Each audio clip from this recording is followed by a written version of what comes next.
তুলা দণ্ডাসন। এই আসনটাও দাঁড়িয়ে করতে হবে। তোমাদের তুলা দণ্ডাসন কিভাবে করতে হয় সেটা আমি দেখিয়ে দিচ্ছি, তোমরা আমার কাছ থেকে শিখে নাও। তুলা দণ্ডাসন করতে গেলে প্রথমে সোজা হয়ে দাঁড়াও, তারপরে হাত দুটো নমস্কার কিন্তু সোজা দিকে একদম স্ট্রেচভাবে রাখো, আর পাটা সেই ব্যালেন্সেই পিছন দিকে রাখো। মাথাটাও একই ব্যালেন্সে থাকবে, মনে হবে যেন একটা সমান্তরাল রেখা, আর একটা পা নিচে থাকবে। ওই এক পায়ের উপরই ব্যালেন্স করতে হবে। অপোজিট দিকেও করতে হবে, একটা পা প্রথমে, তারপরে আর একটা পা। আমি দেখিয়ে দিচ্ছি, তোমরা দেখে নাও।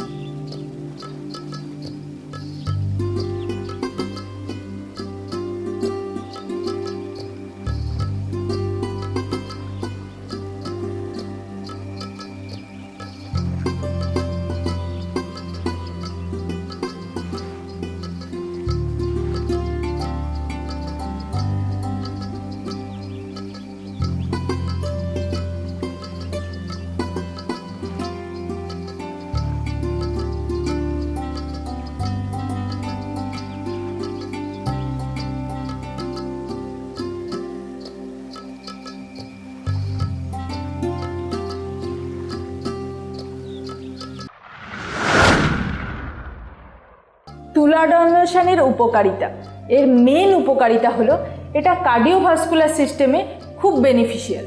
তো এটা অবশ্যই চেষ্টা করো, কারণ হার্টের যেসব ব্লক বা যেসব থাকে সেগুলো হালকা করতে অনেক সাহায্য করে, আর ব্যালেন্সিংয়ে তো অবশ্যই সাহায্য করে।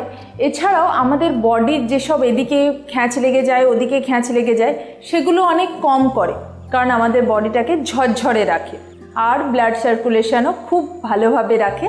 আর তাছাড়া আমাদের ব্যালেন্সিংয়ে তো হেল্প করেই, আর তাছাড়া ফুল বডিকেও স্ট্রেচ করে। তুলা দণ্ডাসন কীভাবে করতে হয় তোমরা সেটা জেনে নিলে, আর জেনে নিলে তার উপকারিতাও। তো তোমরা যদি এর উপকারিতা পেতে চাও, বিশেষ করে এখন তো আমাদের হার্টের রোগ তো লেগেই আছে, তাই এখন থেকেই কেন না প্র্যাকটিস করো। আমার থেকে তোমরা শিখে নাও আর দেখে নাও, অবশ্যই ঘরে প্র্যাকটিস করো আর বলো কেমন লাগলো তোমাদের।